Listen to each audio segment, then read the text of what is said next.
Okay, so everyone, let's start the chapter.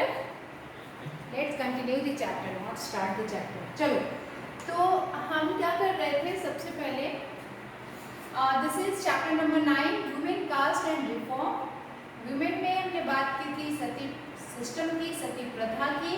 Then today we have to discuss about working towards change, है ना? तो अभी तक तो हम लोग ये पढ़ रहे थे कि इंडिया में एंशिएंट कॉन्सेप्ट क्या था 200 इयर्स अगो, और अभी एट प्रेजेंट ये चेंजेस क्या क्या है, चाहे वो एजुकेशन का फील्ड हो या फिर मैरिज का हो, या फिर हमने बात की थी किसकी, राइट ऑफ प्रॉपर्टी की, राइट टू वोट की, राइट और क्या बात किया था हमने, तो ये सारे पॉइंट्स पे बात हुई थी. इनइक्वालिटी की, इनइक्वालिटी की, ठीक है. आप इतने सारे पॉइंट्स लेके भी एक अच्छा सा पैराग्राफ तैयार कर सकते हो. Today we will discuss working towards change. अब देखो कि अब चेंज चाहिए हमें, जो हुआ सो हुआ, अब ये चेंज कैसे होगा. From early 19th century we find debate and discussion.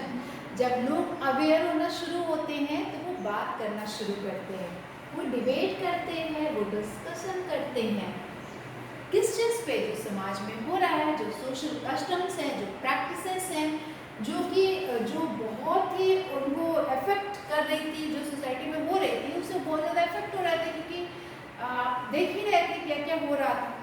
तो जब वो डिबेट डिस्कशन होना शुरू हुआ तो one important reason for this was the development of new form of communication. अभी ऐसा क्यों शुरू हुआ कि डिबेट और डिस्कशन अचानक से सोसाइटी में 19th सेंचुरी में स्टार्ट कैसे हुआ, क्योंकि कम्युनिकेशन डेवलप हो रहा था, उसमें development of new form of communication. कैसा कम्युनिकेशन, कम्युनिकेट आप कैसे करते हो, बुक से करते हो, न्यूज़पेपर से करते हो, मैगजीन से करते हो, leaflets, pamphlet, this all where printed, क्योंकि प्रिंटिंग प्रेस आ गया था. प्रिंटिंग प्रेस के इन्वेंटर कौन थे, आपको पता है? Who was the inventor of printing press?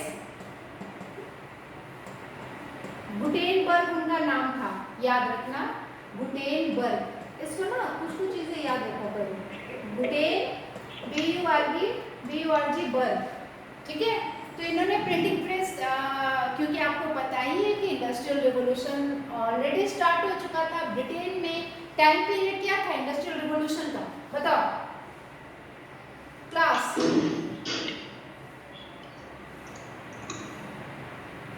Class 19th century. No, 1750. During 1750 के बाद का जो डिकेड्स था वो ब्रिटेन में इंडस्ट्रियल रिवॉल्यूशन शुरू होता है. फिर प्रिंटिंग प्रेस का कॉन्सेप्ट आता है, फिर ये बुक्स, न्यूज़पेपर, मैगजीन्स वगैरह बहुत तेजी से प्रिंट. अच्छा चलो ये बताओ कि इंडिया में प्रिंटिंग प्रेस का कॉन्सेप्ट किसने शुरू किया था, कहाँ आया था, किस जगह पे आया था, कौन लेके आया था, नहीं पता. इंडिया में पोर्टुगीज जो थे वो लेके आए थे, ठीक है, ऐसा कहा जाता है. ये प्रिंटिंग मशीन का काम वहीं से स्टार्ट होता है, वो भी गोवा में, ठीक है. तो फिर ये सारी चीज़ें धीरे धीरे बनना शुरू हो जाती हैं. तो अब क्या था कि अब चीपर, क्योंकि आपको पता ही है मशीन का प्रोडक्ट है तो सस्ता होता है, cheaper and far more accessible than the manuscripts. जो मैन्युस्क्रिप्ट्स था तो वो तो हम लोग के टाइम में उस समय यूज़ होता था. इंडिया में क्या यूज़ होता था पहले, मैन्युस्क्रिप्ट. जब प्रिंटिंग प्रेस आया तो ये सारी चीज़ें आ गई. अब क्या हुआ कि अब थोड़ा इजी हो गया, लोगों तक इनकी एक्सेस इजीली हो जाती थी मैन्युस्क्रिप्ट के कंपैरिजन. अब देखो मैन्युस्क्रिप्ट आप क्लास 7 में पढ़े हो, यहाँ भी लिखा है. Therefore ordinary people could read this. अब ऑर्डिनरी पीपल भी आराम से पढ़ सकते थे. बता सकते हो कि मैन्युस्क्रिप्ट को क्यों नहीं पढ़ सकते थे ordinary people, anyone?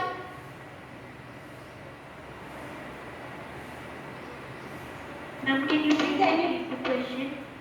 Why the ordinary people are not able to read manuscripts? Ma'am क्योंकि ऑर्डिनरी पीपल को वो लैंग्वेज नहीं आती थी जिसमें मैन्युस्क्रिप्ट होते थे. Wrong. Next, दूसरा बच्चा. Ma'am, हाँ. ma'am, because they were written by only Brahmins and they only only preserved it. हाँ, क्योंकि वो प्रिजर्व करके टेम्पल्स और मोनास्ट्रीज में रखा जाता था और उसको वहाँ ऑर्डिनरी पीपल की एक्सेस वहाँ तक नहीं होती थी, समझे? तो इसीलिए ये सारे जब आ गए बुक्स न्यूज़पेपर तो इसको लोग पढ़ते थे। ऑल काइंड्स ऑफ इश्यूज, अब देखो यहाँ पे क्या होता है, many of them could also right and express their ideas in their own language. All kinds of issues, social, political, economic and religious issues, ये सारी बातें उसमें लिखी ही जाएंगी। लोग पढ़ने लगे थे, अब डिबेट और डिस्कशन होने लगा था बाय मेन एंड समटाइम्स कभी कभी वुमेन भी बैठ कर डिस्कस करती थी इन द न्यू सिटीज, जो नए नए शहर बन रहे थे। आपको पता ही है ना कि जो मॉडर्न से मेडिकल में हमने जो टाउन्स पढ़े थे, कौन कौन से टाउन्स थे? जैसे हमने पढ़ा था टेम्पल टाउन्स, हमने पढ़ा था एडमिनिस्ट्रेटिव टाउन्स, पढ़ा था ना? मद्रास। हाँ, अब उसकी जगह पे न्यू टाउन्स डेवलप हो रहे हैं, जैसे कोलकाता, जैसे चेन्नई, जैसे मुंबई, है ना? दिल्ली तो मेडिकल का स्टार्टिंग से ही था, लेकिन अब दिल्ली का जो नया वर्जन आया वो मॉडर्न टाइम में स्टार्ट हुआ। पुरानी दिल्ली का कॉन्सेप्ट किसका है? मेडिकल इंडिया का। न्यू दिल्ली का कॉन्सेप्ट मॉडर्न इंडिया का। तो अब क्या हुआ कि न्यू सिटीज, इसीलिए यहाँ पे न्यू सिटीज लिखा गया है। The discussions could reach out to a wider public and could become linked to movement for social change. अब यही चेंज होना शुरू होता है जब आप डिस्कस करते हो ना मुद्दे पे, फालतू की चीज़ें नहीं कि नमक नहीं है तेल नहीं है। The discussion could reach out to a wider public and could become linked to movement for social change. ठीक है? अब जब सब बात करने लगे वाइड लेवल पे, पूरे पब्लिक बात करने लगी, बुक्स पढ़ के लोग अवेयर हो रहे हैं, मैगजीन पढ़ रहे हैं, न्यूज़पेपर, डेली इवेंट्स पढ़ रहे हैं, तो उनको पता चल रहा है, सब लोग अपने अपने आइडियाज़ लिख रहे हैं, उनको पता चल रहा है कि सोसाइटी में किस तरह के इश्यूज अभी चल रहे हैं, तो अब वो लोग इस पर डिस्कस करना शुरू करते हैं। This debates were often initiated by, और इनिशिएट कौन करेगा? बात तो सब लोग करते हैं, पर इनिशिएट करने का काम करेंगे हमारे इंडियन रिफॉर्मर्स और वो and reform groups. One such reformer और राजा राम मोहन रॉय। टाइम पीरियड 70, ये बेटा ये टाइम पीरियड मार्क कर लेना, ठीक है? ये रिफॉर्मर है तो हमें पता होना चाहिए कि ये कब के थे। 1772 to 1833 he founded a reform association. अब उन्होंने एक रिफॉर्म एसोसिएशन बना लिया था, उसका नाम रख दिया था ब्रह्म समाज। ब्रह्म समाज जब भी पूछा जाए कीवर्ड ब्रह्म समाज, तो टाइम पीरियड बताना, रिफॉर्मर का नाम बताना, ये कहाँ पे बना था? In Calcutta. What, where, how, when का कॉन्सेप्ट ध्यान में रखो।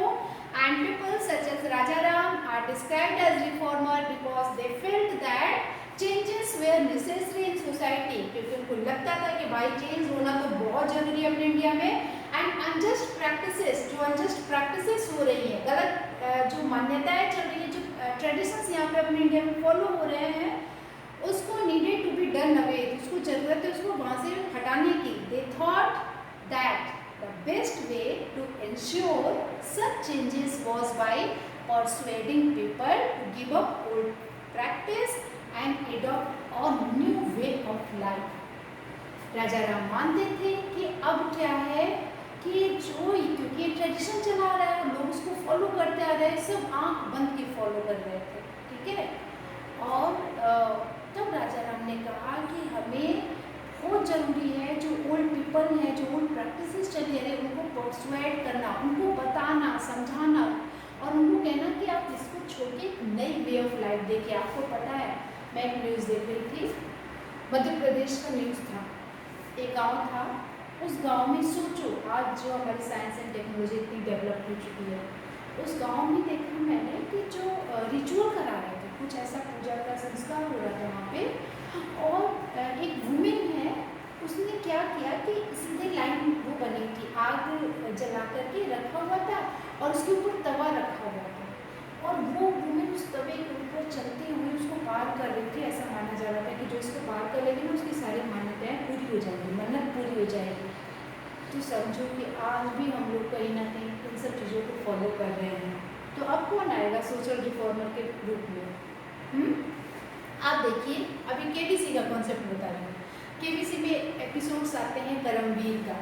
करमवीर में देखो ऐसी ऐसी लेडीज जो रूरल एरिया से आती हैं, कहते हैं ना कि पढ़े लिखे लोग और नहीं पढ़ने वाले, उसको सिर्फ ये आया कि क्या हो रहा है कि मतलब ये वो किस चीज़ का उसका कॉन्सेप्ट था कि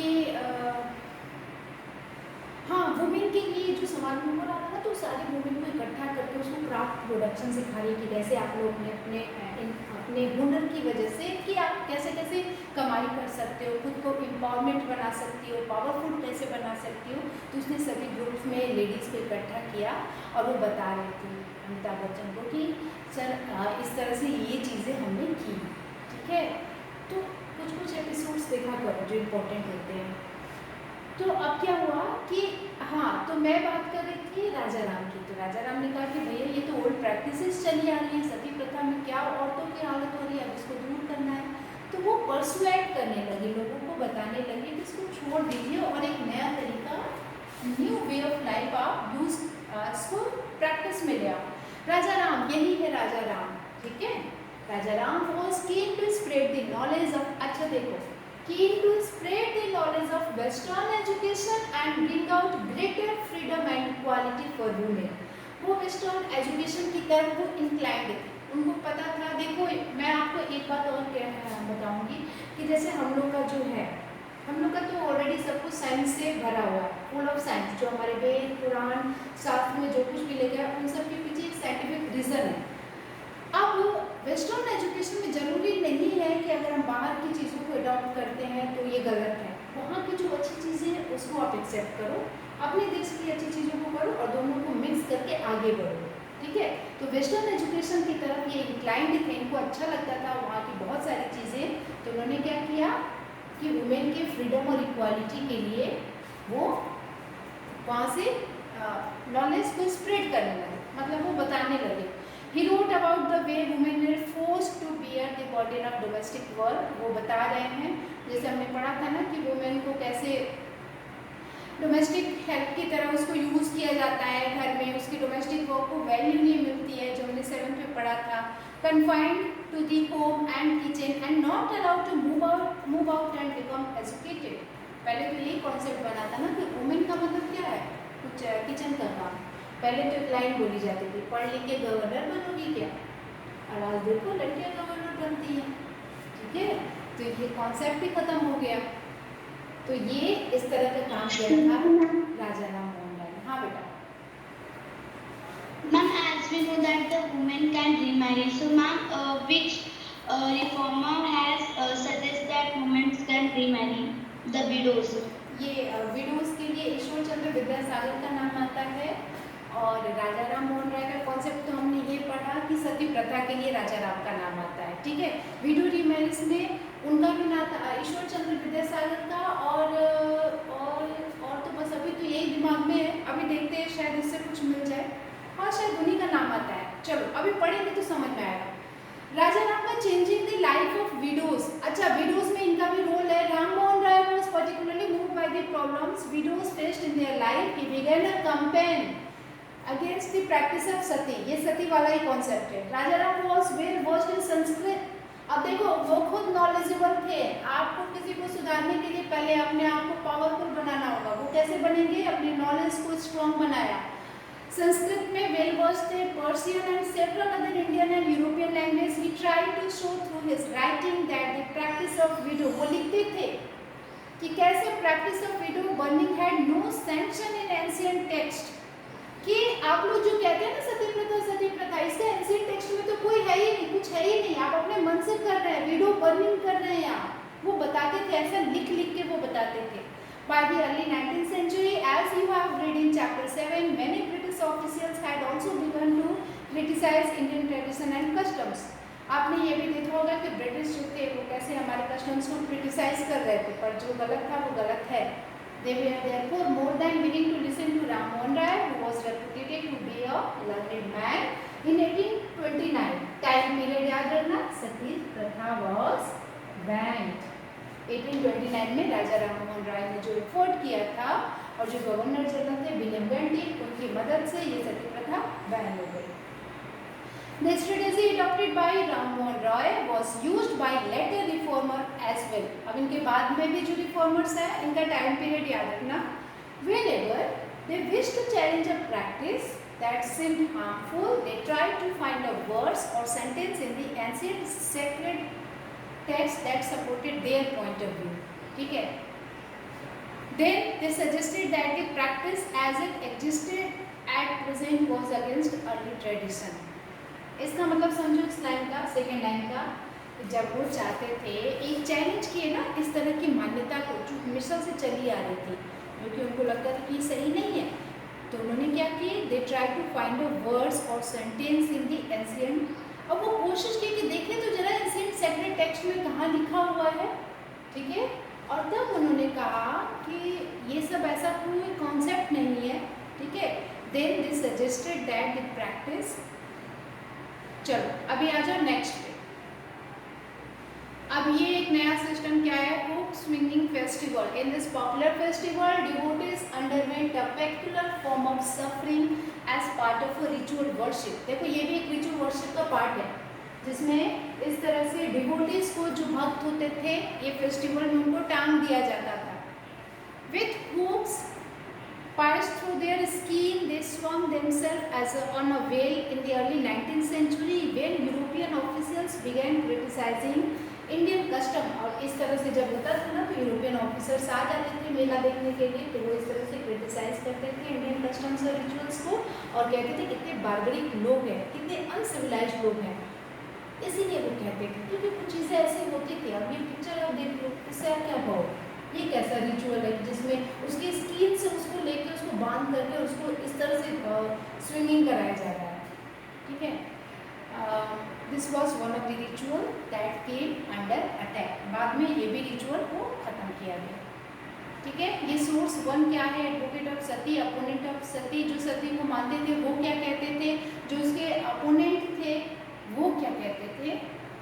इसको जरा पढ़ लेना खुद से. राम मोहन राय ने जो अपने उसमें लिखा था, इसको पढ़ लेना खुद से. ये खुद की नॉलेज के लिए पढ़ लेना कि लोग किस तरह की सोच रखते थे समाज में. For instance one of the most famous reformer Ishwar Chandra Vidyasagar used. अब ये ईश्वर चंद्र विद्यासागर आ गए. सेकेंड बेटा एक चीज़ याद रखना कि हमें हमारे जो क्वेश्चंस आएंगे वो इन रिफॉर्मर्स ने क्या क्या इनका अचीवमेंट है, क्या क्या इन्होंने किया है, उसके बेस पे आएंगे. इनके माइंडसेट को पहले समझो. अब ये जो नए रिफॉर्मर थे, they used the ancient text. इन्होंने एंशिएंट टेक्स्ट को पढ़ा तभी तो कुछ कर पाएंगे ना. पहले बेसिक नॉलेज तो ले ले कि चीज़ें कहाँ से शुरू हो रही हैं और हमें क्या करना है. तो ancient text to suggest that widows could remarry. तो उसमें इनको पता चला कि विडोज भी रीमैरी कर सकती हैं, दोबारा से शादी. His suggestion was adopted by British officials. और फिर उन्होंने सजेस्ट किया. क्यों? क्योंकि लॉ बनाने का काम कौन करेगा, वही करेंगे ब्रिटिश ऑफिशियल्स. उनको बताया और कहा कि and a law was passed in. एक लॉ पास किया गया 1856 में. ये क्या था, विडो रीमैरिज का लॉ था. बेटा ये अभी जो आप पूछ रहे थे ना उसका आंसर है 1856. Permitting window remarriage. Those who were against the remarriage of widows opposed Vidyasagar and even boycotted him. एक बात याद रखना कि अगर आप चैलेंज करते हो जो चीज़ें हमेशा से चली आती है तो सबसे पहले आपको समाज से अलग कर दिया जाता है. अगर आप में इतनी ताकत है तो आप लड़िए, अदरवाइज आप इस सोसाइटी का पार्ट बन जाइए. तो ईश्वर चंद्र विद्यासागर को जब उन्होंने कहा कि नहीं नहीं विडोज भी शादी कर सकती है, क्यों नहीं कर सकती, तो सबने कहा हाँ ये देखो नया कॉन्सेप्ट लेके आ गए, ऐसा भी होता है क्या. कहीं से बहुत सारे लोग उनको बहुत कुछ कहे लेकिन उनको कोई फर्क नहीं पड़ा क्योंकि उनको पता था कि उनको क्या करना है.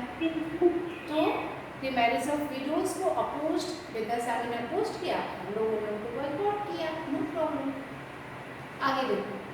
ठीक है. तो ये आप पॉइंट बना के लिख सकते हो. फिर आगे लिखो. देखो by the second half of 19th century the movement in favour of widow remarriage spread to other parts of the country. अब ये मूवमेंट धीरे धीरे फैल गया पूरे देश में. इन तेलुगु स्पीकिंग एरियाज. तेलुगु में क्या हुआ, तेलुगु कहाँ की लैंग्वेज है. यस तेलंगाना. तेलंगाना. हाँ तेलंगाना के अलावा और कहाँ की लैंग्वेज है. Class Andhra Pradesh and Telangana. Telugu speaking areas of the Madras presidency. अब देखो ये नया नाम आ रहा है, ठीक है, क्योंकि अब ये मूवमेंट बढ़ रहा है, साउथ इंडिया में जा रहा है। फिर ये है विरसालिंगम पंतुलु, ठीक है। तो इन्होंने क्या किया था, जिस तरह से नॉर्थ इंडिया में ईश्वर चंद्र विद्यासागर मूवमेंट को फैला रहे थे, वैसे ही साउथ इंडिया में वीरसिलिंगम पंतुलु ने एक एसोसिएशन बनाया विडो रिमेरिज का। अराउंड द सेम टाइम, देखो इनका रोल क्या था, मद्रास प्रेसिडेंसी की कहानी है ये, साउथ इंडिया में उस समय इनका रोल था विरसालिंगम का।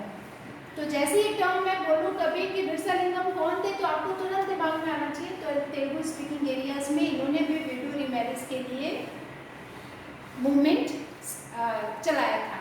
Around the same time young intellectuals and reformers in Bombay placed themselves to working for the same cause। मतलब उसी समय बॉम्बे में जो रिफॉर्मर्स थे और जो यंग इंटेलेक्चुअल्स थे, जो यंग बच्चे थे, पढ़े लिखे बच्चे थे, उन्होंने उसी टाइम प्लेस लिया, प्रतिज्ञा ली, क्या, to working for the same cause, कि वो भी इसमें अपना रोल प्ले करेंगे। तो ये बॉम्बे की बात है। Next of in the north, Swami Dayanand Saraswati, who founded the reform association called Arya Samaj. Arya Samaj ने भी विडो रिमेरिज के लिए काम किया था, ठीक है।